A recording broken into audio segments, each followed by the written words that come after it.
किसी भी राज्य को नई प्रगति के पथ पर लेकर आगे बढ़ सकते हैं। आज हमें यही समझने की जरूरत है और इसीलिए हमने मध्य प्रदेश के अंदर उज्जवल भारत उज्जवल मध्य प्रदेश की थीम पर इस कार्यक्रम को आप सभी के सामने रखने की कोशिश की। और हमारा यही प्रयास है कि जो राज्य सरकार की तरफ से हर एक क्षेत्र में, चाहे वो एजुकेशन की बात हो या फिर वो बिजनेस सेक्टर की बात हो, तो मैं हमारे खास मेहमान श्री योगेश मेहता जी जो हमारे बीच इस वक्त आ चुके हैं, यहां पर आमंत्रित करना चाहूंगा। योगेश मेहता जी प्लीज मंच पर आएं।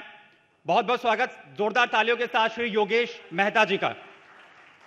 और उन बिजनेस मॉडल को कैसे यहां पर बढ़ाया गया है, क्या कुछ जो है वो नीतियों के अंदर परिवर्तन किया गया है, उनके साथ सवाल जवाब करेंगे। इस सेशन को आगे बढ़ाएंगे मेरी सहयोगी सृष्टि पांडे। बहुत बहुत शुक्रिया सुमित और बहुत स्वागत है सर योगेश मेहता जी आपका हमारे इस कार्यक्रम में। शुरुआत हम जैसा हम सभी देख रहे हैं कि हमारा जो एजेंडा है या फिर आप टैगलाइन देख रहे हैं उज्जवल भारत की, किस तरीके से उज्जवल भारत के साथ साथ उज्जवल मध्य प्रदेश की भी बात हम यहाँ पर कर रहे हैं। और सर खास तौर पर अगर बिजनेस सेक्टर की बात करें तो किसी भी राज्य को मजबूती प्रदान करता है बिजनेस सेक्टर। और मध्य प्रदेश की अगर बात करें तो यहाँ डबल इंजन की सरकार चल रही है, केंद्र और राज्य में एक ही सरकार है। अगर इससे हम शुरुआत करें कि कितना फायदा होता है बिजनेस सेटअप करने में, सबसे बड़ी बात इन्वेस्टर्स को किस तरीके से आकर्षित किया जाए, वो ढांचा किस तरीके से बनाया जाए कि इन्वेस्टर्स जो है वो इन्वेस्ट करें। हाल ही में इन्वेस्टर समिट हुई, उसमें हमने देखा भी कि किस तरीके से करोड़ों का इन्वेस्टमेंट यहाँ पर हुआ, बड़ी बड़ी कंपनीज यहाँ पर आई। डबल इंजन की अगर बात करें तो उससे कितना बेनिफिट मिलता है सर? देखिए, जब भी केंद्र सरकार और राज्य सरकार अगर एक ही समान विचारधारा की होती है तो उन योजनाओं का लाभ नीचे तक पहुंचाना और जो देश की प्रगति के जो बाधक कारक हैं उन सबको आगे तक ले जाने में ये दोनों सरकारें मिलकर काम कर सकती है। अब आपको मैं अगर कुछ बिंदु पे ध्यान आकर्षण कराना चाहता हूँ कि मध्य प्रदेश में 20 साल पहले नेगेटिव ग्रोथ चल रही थी जी। और इंडस्ट्रियलाइजेशन की तो पूरी नेगेटिव ग्रोथ थी। लेकिन उसके बाद जब सरकारें परिवर्तन हुई और सरकारों को सपोर्ट्स मिलने लगा, सरकारों के विचार इस प्रकार से उत्पन्न हुए कि यहाँ पर इन्वेस्टमेंट होना चाहिए, तो आज वही ग्रोथ हमारी 16% के आसपास चल रही है। इवन हमारी जो एग्रीकल्चर ग्रोथ है वो 19.5% तक पहुंच चुकी है। हमारा जो प्रदेश का बजट जो कभी 23,000 करोड़ था, इस साल 3,14,025 करोड़ रुपए का बजट पहुंच चुका है। हमारी जीडीपी, हमारी मध्य प्रदेश की जीडीपी जो मात्र 70,000 करोड़ रुपए थी वर्ष 2002-03 में, वो आज हमारी 13,50,000 करोड़ जीडीपी के साथ मध्य प्रदेश आगे बढ़ रहा है जी। नेशनल रेट जो हमारा है ग्रोथ का, जीएसडीपी का, उसके एवरेज रेट से हम कहीं आगे चल रहे हैं। तो मैं समझता हूं कि, और ये सब हुआ है जब दोनों सरकारें 2013-14 के बाद जब दोनों सरकारें एक साथ काम करने लगी, तो उसका जो डेवलपमेंट हुआ है, उनकी जो पॉलिसीज है वो मोदी गवर्नमेंट की पॉलिसीज अक्षरशः माननीय मुख्यमंत्री शिवराज सिंह जी ने वैसी की वैसी नीचे उतारी। और ये होता है तालमेल, और ये डबल इंजन की सरकार के साथ में यहाँ पर हमारे गार्ड के डब्बे भी साथ में लगे हुए, नगर निगम भी है और सारे जनप्रतिनिधि भी है। तो इस प्रकार की सरकारों का बहुत फायदा होता है इंडस्ट्री के लिए, और इंडस्ट्री प्रमोशन में भी बहुत आगे लाभ मिल रहा है। बिल्कुल सर, जैसा आपने बताया कि डबल इंजन का क्या लाभ है, और इसीलिए सवाल भी बहुत जरूरी था कि जब डबल इंजन की सरकार होती है तो जितनी योजनाएं सरकार लागू करना चाहती है वो जमीनी स्तर पर इंप्लीमेंट की जा सकती हैं आसानी से। आगे अगर हम बात करें बजट की, तो आपने देखा होगा कि हमेशा प्रधानमंत्री जी का फोकस रहता है आत्मनिर्भर भारत पर, और इस बार मध्य प्रदेश में जो बजट पेश किया गया उसका नाम आत्मनिर्भर रखा गया। तो जाहिर है कि जिस तरीके से आत्मनिर्भरता की तरफ देश बढ़ रहा है, हर प्रदेश बढ़ रहा है, और मैन्युफैक्चरिंग और प्रोसेसिंग को लेकर इसमें फोकस ज्यादा दिया गया कि मैन्युफैक्चर भी करें और प्रोसेस भी करें, उसको लेकर किस तरीके से आप लोग आगे बढ़ रहे हैं? देखिए, किसी भी देश के आगे बढ़ने में जो प्रोडक्टिविटी है वो 3 चीज़ों से आती है। जीडीपी जिसको हम कहते हैं, agriculture sector, manufacturing sector, service sector, और एक टूरिज्म भी बहुत बड़ा रोल अदा करता है। चूँकि मैं इंडस्ट्री एसोसिएशन से बिलोंग करता हूँ, तो मैन्युफैक्चरिंग की जहाँ तक मैं बात करूँ, मध्य प्रदेश में लगभग 160 इंडस्ट्रियल एरियाज़ हैं जो अभी बहुत अच्छे से कार्यरत हैं, जिसमें से 60 इंडस्ट्रियल एरिया ऐसे हैं जो लार्ज स्केल इंडस्ट्रीज को प्रमोट करने के लिए हैं। 100 इंडस्ट्रियल एरिया बल्कि 180 स्मॉल स्केल के लिए, लेकिन 100 मान लें हम, अगर ठीक एरिया के हिसाब से देखें तो वो माइक्रो स्मॉल मीडियम एंटरप्राइजेस के लिए काम कर रहे हैं। अब ये जो हमारा निवेश है वो हर साल 20% की दर से मध्य प्रदेश में आगे बढ़ रहा है निवेश। आज हमारा लगभग 200 लाख करोड़ से ऊपर का निवेश मध्य प्रदेश में अभी तक सरकारों में हो चुका है। बहुत तेज गति के साथ हम लोग आगे बढ़ रहे हैं। अगर मैं बात करूं फार्मा सेक्टर की तो फार्मा पूरा एसीजेड फार्मा से भरा पड़ा है। फार्मा के लिए नए नए क्लस्टर्स बन रहे हैं, बल्कि और डिमांड आ रही है कि कैसे आगे बढ़े। पीथमपुर सेक्टर 1, 2, 3, 7 तक पहुंच चुके हैं। 7 की बुकिंग करने के लिए उद्योगपति तैयार बैठे हैं। लैंड एक्विजिशन एक बहुत बड़ी प्रॉब्लम अभी चल रही है, लेकिन जो सरकारों की मंशा है कि किसानों का भी अहित ना हो, उनको भी रोजगार मिले, उनको उनकी जमीन का पूरा मूल्य मिले, तो ऐसी लैंड पुलिंग पॉलिसी भी मध्य प्रदेश सरकार ने बनाई है, जहां पर 2000 एकड़ एक्विजिशन पीथमपुर सेक्टर 7 के लिए किया जा रहा है। अभी वर्तमान में कुछ दिनों पूर्व टेक्सटाइल की एक बहुत तगड़ी पॉलिसी आई। मेजर टेक्सटाइल पार्क्स का निर्माण हो रहा है 7, उसमें से एक मध्य प्रदेश के बदनावर में मिला है। जी। टेक्सटाइल की पॉलिसी बहुत ही खूबसूरत पॉलिसी है। कोई उद्योग अगर निवेश करता है तो उसको 50% की सब्सिडी पुनः वापस मिल जाएगी। तो इस प्रकार से जो मध्य प्रदेश सरकार की जो योजना है इन्वेस्टमेंट की, आप किसी प्रदेश की योजना नहीं है। 40% की subsidy, investment subsidy government of Madhya Pradesh दे रही है। इवन वो बिल्डिंग में भी दे रही है। प्लांट एंड मशीनरी में सभी स्टेट्स देते हैं। उड़ीसा में आप जाएंगे तो 15% है, लेकिन यहाँ पर 40% अलॉन्ग विद बिल्डिंग, ये किसी स्टेट में नहीं है। यहाँ पर अगर आप एक्सपोर्ट कर रहे हैं 25% से अधिक तो 2% का इंसेंटिव बढ़ के मिलता है। आप अगर 50% से ऊपर एक्सपोर्टर है तो आपको 3% का इंसेंटिव है। आप वुमेन एंटरप्रेनर है तो आपको 2% एक्स्ट्रा इंसेंटिव है। मतलब 48% तक कैपिटल सब्सिडी, ये बहुत बड़ी बात है। यहाँ पर जो उद्योगों को फ्लरिश होने के लिए जो मुद्दे होते हैं कि एक तो आपका जो मध्य प्रदेश की जो कोर ताकत है वो है यहाँ का सेंट्रली लोकेटेड होना। हाँ। ये मध्य प्रदेश से किसी भी राज्य में 24 घंटे के अंदर पहुंचा जा सकता है। मध्य प्रदेश में लगभग 10 नेशनल हाईवेज होकर गुजर रहे हैं। कनेक्टिविटी 8000 किलोमीटर के हमारे पास में नेशनल हाईवेज है। ये हमारी स्ट्रेंथ है। हमारे पास लगभग 90 से 100 स्टेट हाईवेज है। और सबसे खूबसूरत बात यह है कि हर गांव जिला सड़क से जुड़ा हुआ है। लगभग अगर मैं कहना चाहूंगा तो यहाँ पर सड़कों का जो कुल नेटवर्क है वो 4 लाख किलोमीटर का नेटवर्क है। ये किसी प्रदेश में नहीं है। हमारा क्षेत्रफल भी बहुत बड़ा है। हमारी जो कोर स्ट्रेंथ है वो हमारे मिनरल्स है, जो कटनी में, सिंगरौली में, जबलपुर में जो हमारा विंध्य क्षेत्र है, विंध्य क्षेत्र में हमारे पास मिनरल्स बहुत है। मिनरल बेस्ड इंडस्ट्री के लिए यहाँ बहुत स्कोप है। तो अगर कोई सीमेंट इंडस्ट्री डालना चाहता है, डोलोमाइट की इंडस्ट्री, लाइमस्टोन, जिप्सम बहुतायत में है। ग्रेनाइट मार्बल का बहुत बड़ा गढ़ है हमारे पास छतरपुर। अभी हमारे पास बहुत संभावनाएं भी है जिनको हमें आगे बढ़ाने की बहुत जरूरत है।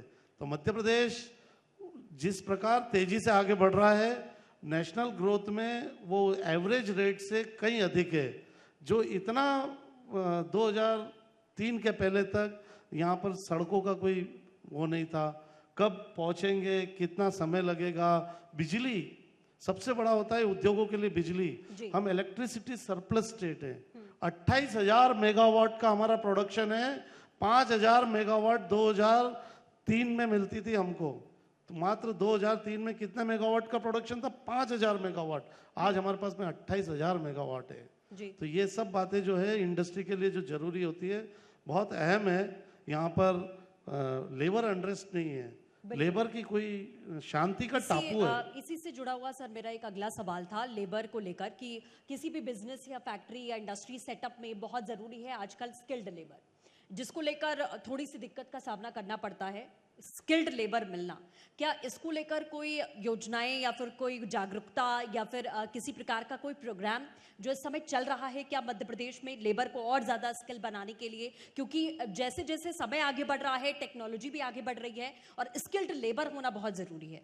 देखिए अपना यूथ जो है मध्य प्रदेश में बहुतायत में है। स्किल्ड मैन फोर्स के लिए यहाँ पर गवर्नमेंट ने बहुत सारे ITIs का निर्माण किया है। लगभग 150 से ऊपर ITI हमारे पास चल रहे हैं। उनके ITI के MOUs इंडस्ट्री के साथ में हैं। आज की समय में जितनी ITI है उनके सब बच्चे रिक्रूटमेंट में जा रहे हैं। इवन मैं इंडस्ट्री में हूँ, हमारे यहाँ पे स्किल्ड मैन फोर्स की बहुत कमी है। जी। यहाँ पर मुख्यमंत्री सीखो कमाओ योजना एक इंडस्ट्री और यूथ को लेकर एक शुरू की गई है। मात्र इंडस्ट्री को 2,000-2,500 रुपये खर्च करना है, आपको एक मैन पावर मिलेगा, उसको आपको स्किल्ड करना है साल भर में, और जो गवर्नमेंट है उसको स्टाइफंड के रूप में 7,500 रुपये देगी, 8,000 रुपये देगी। तो ये हमारे यूथ के लिए एक अच्छी अपॉर्चुनिटी है, एक इंडस्ट्री के लिए एक अच्छी अपॉर्चुनिटी है कि हम अपने मध्य प्रदेश के यूथ को यहाँ पर सिखा सकते हैं प्रीमाइसेस के अंदर। इसके सेंट्रल गवर्नमेंट में तो ये स्कीम बहुत पहले से चल रही थी। स्ट्राइव स्कीम नाम था इसका, अप्रेंटिसशिप प्रोग्राम नाम था। ऐसे 2-3 अलग अलग स्कीम्स के नाम से ये प्रोग्राम्स चल रहे हैं। लेकिन ये जो मुख्यमंत्री सीखो कमाओ योजना है, ये मध्य प्रदेश के लिए एक बहुत ही स्वर्णिम अवसर है, इवन इंडस्ट्री के लिए भी और यूथ के लिए भी। इससे यूथ की बेरोजगारी भी कम होगी और वो स्किल्ड होगा। आज हमारे पास में इतना यूथ है, पूरे देश भर में लगभग 30 से 35 करोड़ यूथ है, 25 साल से लेके 39 वर्ष के बीच का। ये हमारी कोर स्ट्रेंथ है इंडिया की, इसको हमें डेवलप करना है। और ये जो सर्विसेज सेक्टर में जब आगे बढ़ेंगे तो ये हम एक्सपोर्ट भी कर सकते हैं। अच्छे नर्सिंग कॉलेजेस हैं, नर्सिंग कॉलेज के यूथ जब डेवलप होंगे तो फॉरेन में जाके काम करेंगे। यहाँ का अच्छे वेल्डर्स है। हमारा जो ग्लोबल IT पार्क है भोपाल में, ग्लोबल स्किल पार्क है, वह अपने आप में बहुत बड़ा एक अचीवमेंट है। इंडो जर्मन टूल रूम वह हर साल लगभग 5,000 बच्चों को ट्रेनिंग दे रहा है और उसके 100% प्लेसमेंट है।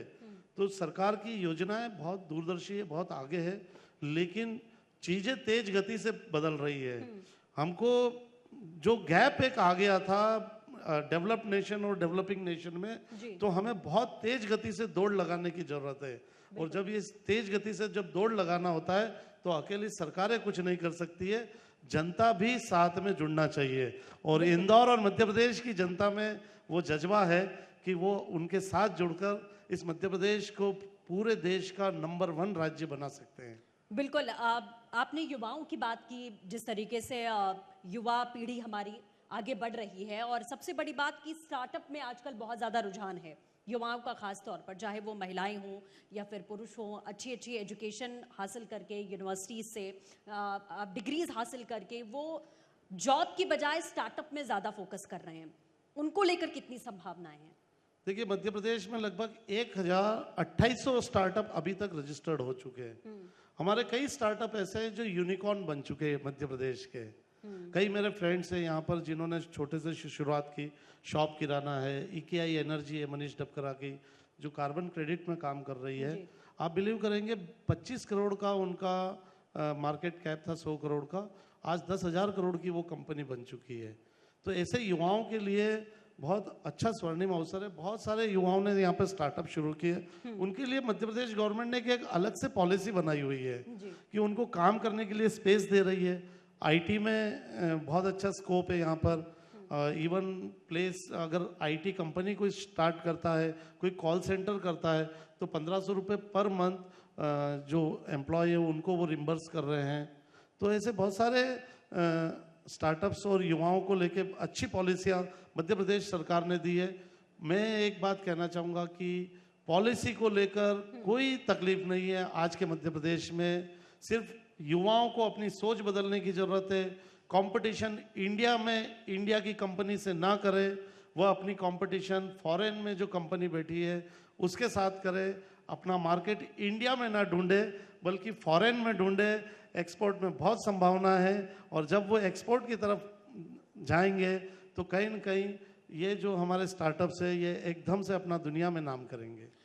बिल्कुल। और बहुत सारी योजनाएं ऐसी हैं जो महिलाओं को आगे बढ़ाने को लेकर भी बिजनेस सेक्टर में खास तौर पर आगे बढ़ रही हैं। सरकारी योजनाएं ऐसी चल रही हैं, चाहे वो लोन की बात करें या हम ईज ऑफ डूइंग की बात करें, लगातार इस पर सरकार जो है काम कर रही है।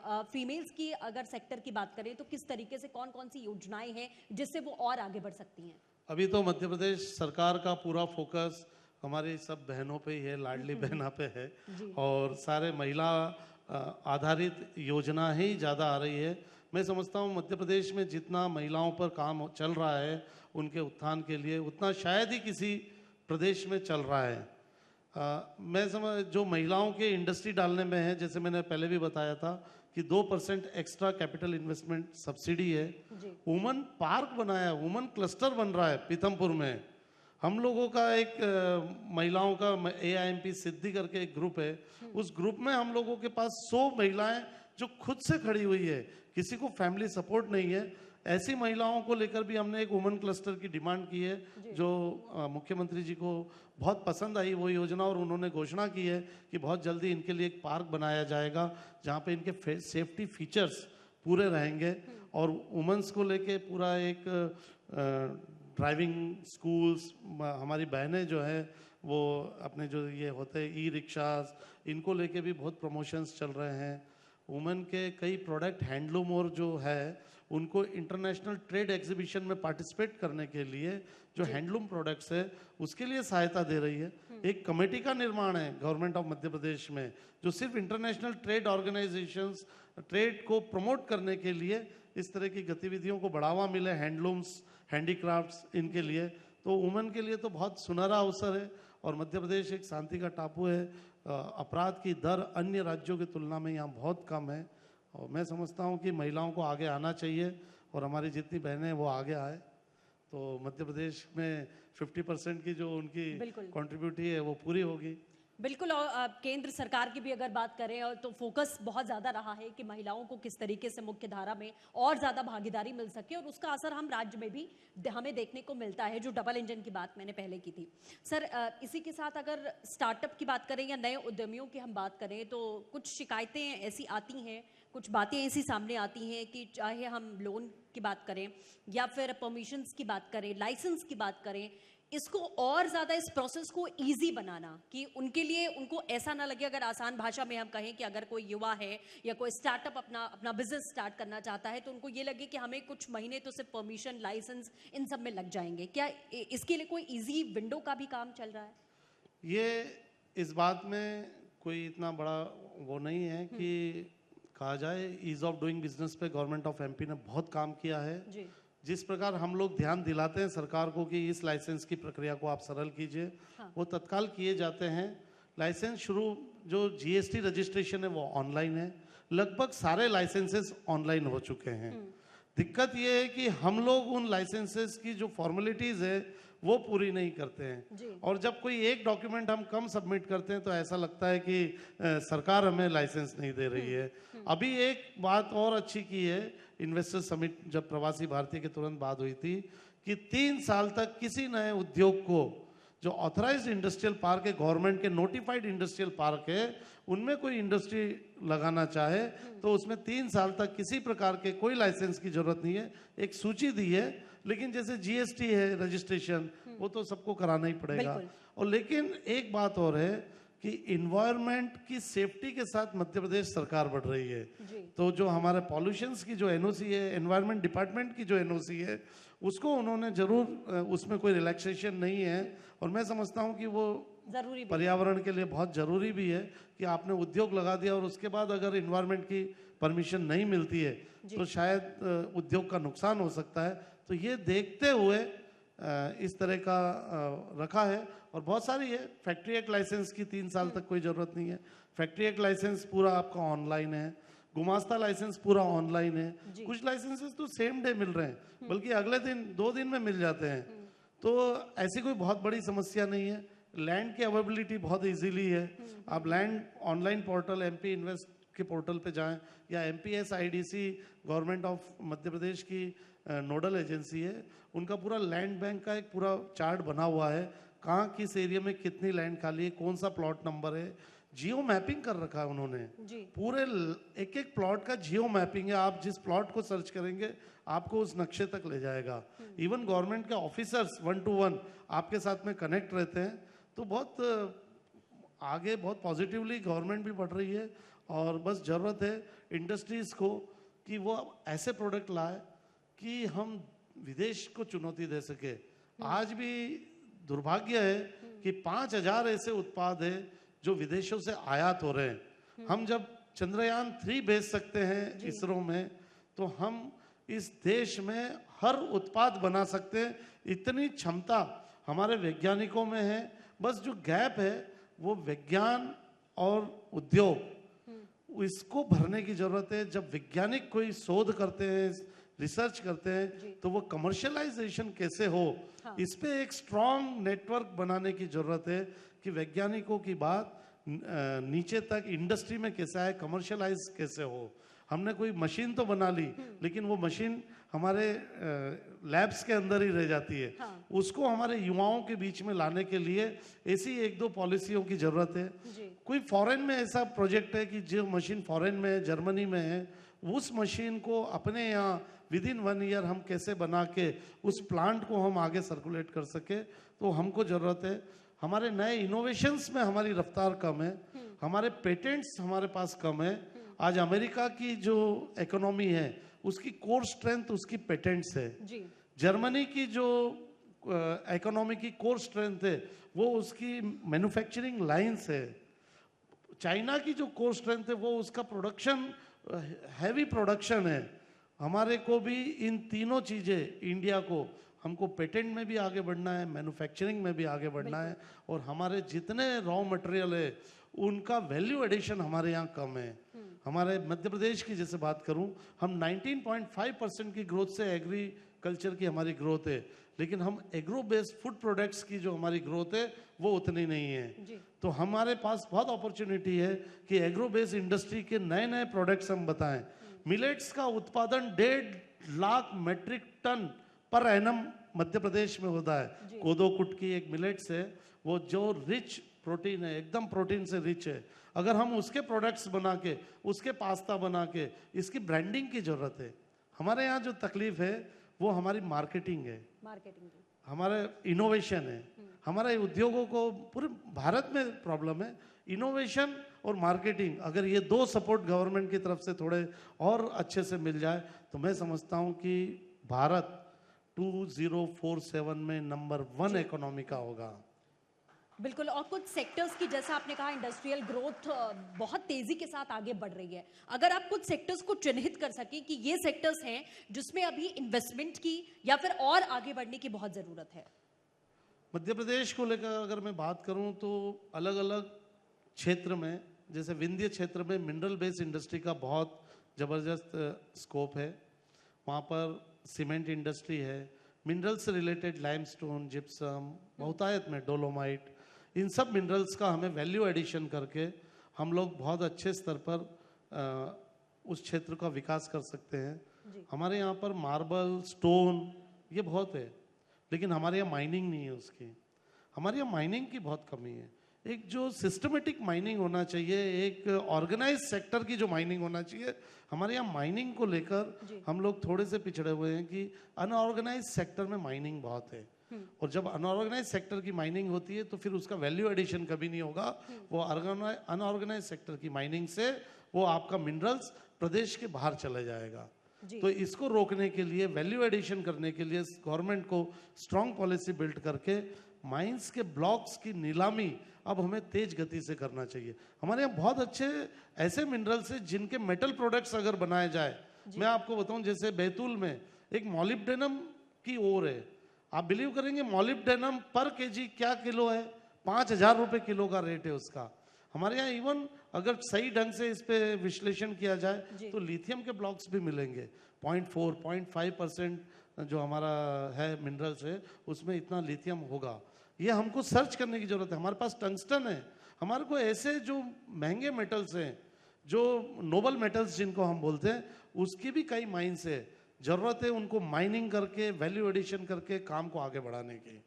तो मध्य प्रदेश में इसके अलावा फार्मा सेक्टर में बहुत अच्छी है कि फार्मा में कुछ नहीं लगता है। फार्मा में लैंड लगती है, आपको एम्प्लॉयमेंट लगता है, लेबर अच्छी लगती है। तो इंदौर जो है वो फार्मा का बहुत बड़ा हब बन सकता है, बन रहा है, ऑलरेडी हब है। तो हम लोग फार्मा में आगे जा सकते हैं। हमारे पास में कपास है जी, हम उस कपास का वैल्यू एडिशन नहीं कर पा रहे हैं। हमारा बुरहानपुर बहुत बड़ा एक 1925 में जो निर्मित हुआ था पावर लूम में, हमको इनको टेक्नोलॉजी अपग्रेडेशन की जरूरत है। जी। आज भी वो पुराने लूम सिस्टम पे चल रहे हैं। आज नई नई मशीनें आ गई है, सल्जर मशीनें आ गई है जर्मन बेस से। उन मशीनों के माध्यम से हम बहुत अच्छे कपड़े बनाकर विदेशों में एक्सपोर्ट कर सकते हैं। यहाँ पर कपास है, सेंधवा, निमाड़, पूरा कपास से भरपूर है। जी। मिर्ची है हमारे पास में, बहुत अच्छे हमारे फूड प्रोडक्ट्स है।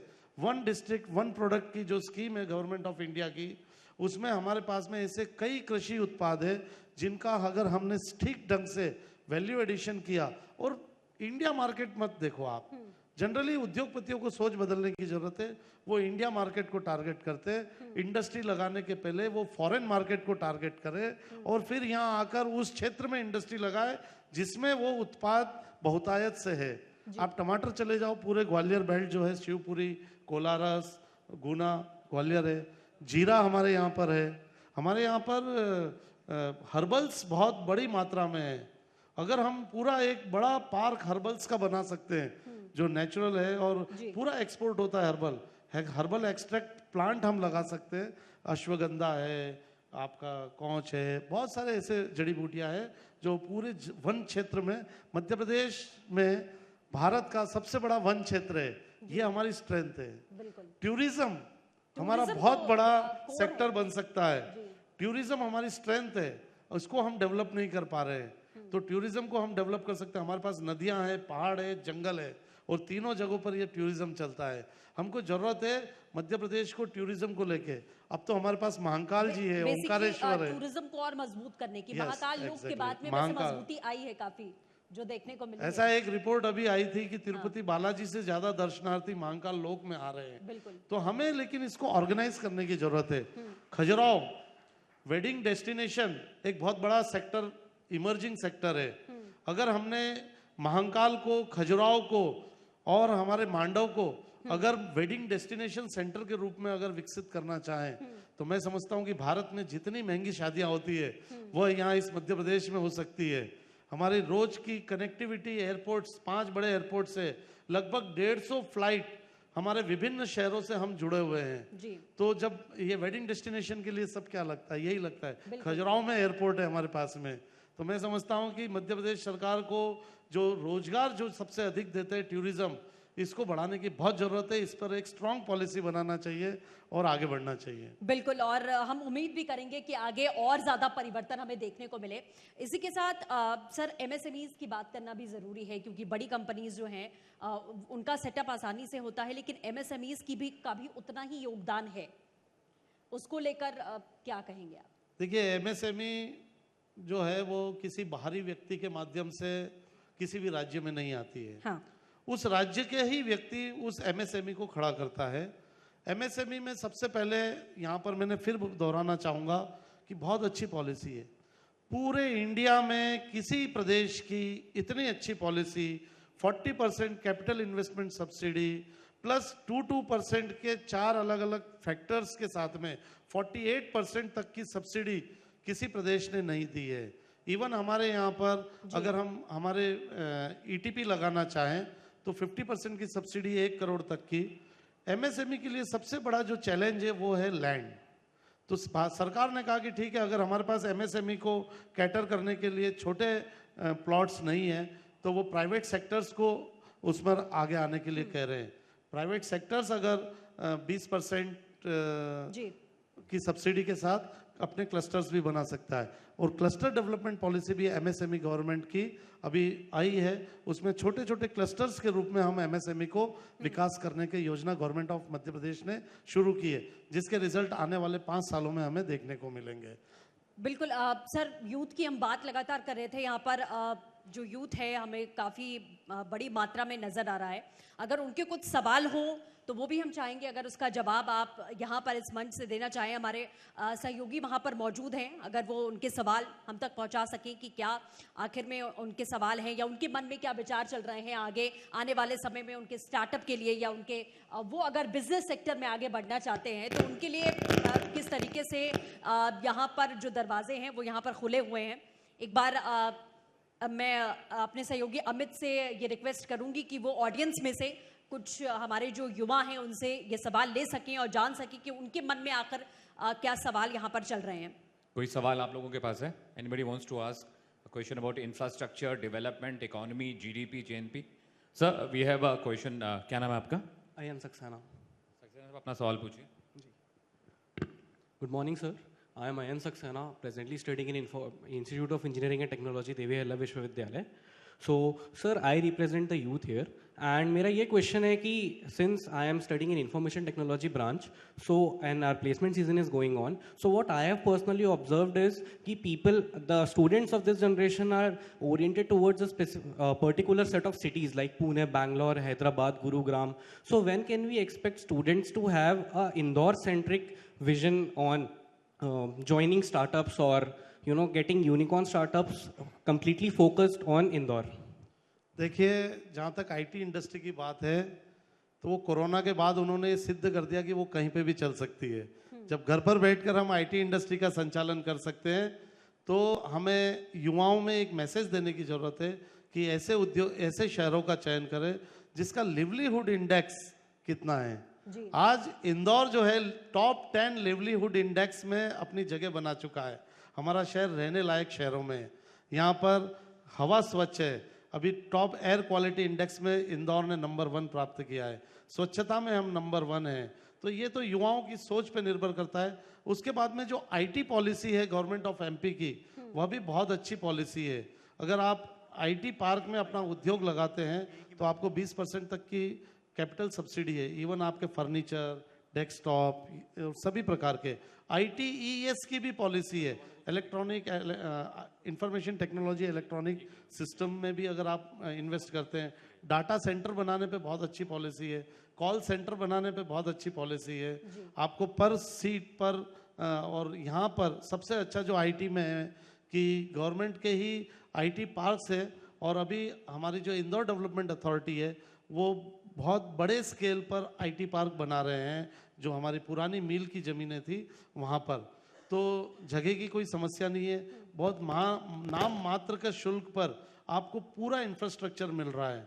आपको मीटिंग्स करना है तो मीटिंग हॉल अवेलेबल है हमारे क्रिस्टल आईटी पार्क में, तो अतुल्य आईटी पार्क में। तो आप लोग बस दिक्कत क्या है युवाओं में कि उनको मार्केटिंग आपको करना होगी।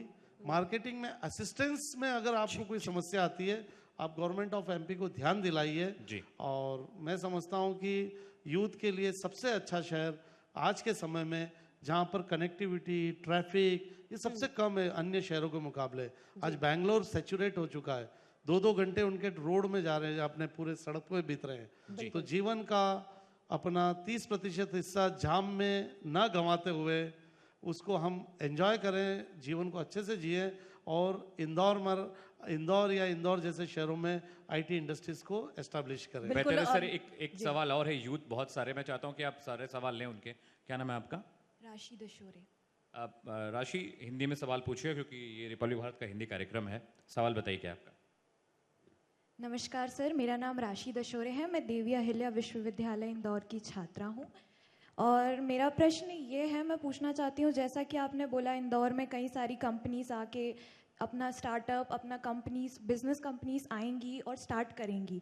जैसा आपने कहा कि बैंगलोर, पुणे जैसा इंदौर को बना दिया जाएगा, तो फिर से वही प्रश्न है कि अगर इंदौर की जो पॉपुलेशन है, जो सिविलियंस हैं, वो भी यही प्रॉब्लम फेस करेंगे जो अभी बैंगलोर, पुणे के लोग फेस करते हैं, जैसा कि ट्रैफिक, पॉपुलेशन, पॉल्यूशन, तो उसके लिए क्या इंदौर और मध्य प्रदेश रेडी है? देखिए, ये बहुत अच्छा सवाल है आपका। बिल्कुल, मध्य प्रदेश सरकार अभी से अर्बनाइजेशन जिस गति से बढ़ रहा है उस पर अपना पूरा फोकस है।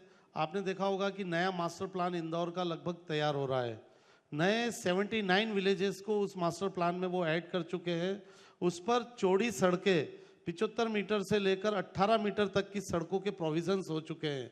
जो बैंगलोर, पुणे हैं, वो उन्होंने अपने जिस गति से अर्बनाइजेशन हुआ उस गति से उन्होंने उस पर काम नहीं किया। उन्होंने उतनी सड़कों की चौड़ाई नहीं बढ़ाई। तो हमारे यहाँ पर आप देखेंगे कि एक वेस्टर्न रिंग रोड सैंक्शन हुआ है, लगभग 140 किलोमीटर का है। जब वो वेस्टर्न रिंग रोड बन जाएगा और उस रिंग रोड से शहर के आने वाले जितने मेजर रोड्स रहेंगे, उन रोड्स के दोनों तरफ ये हमारा जो डेवलपमेंट होगा। तो मैं समझता हूँ, और जोनल प्लान्स हमारे जो महापौर जी है पुष्यमित्र भार्गव जी, उन्होंने अभी से डिक्लेयर किया है कि हमें जोनल प्लान्स बनाने की जरूरत है।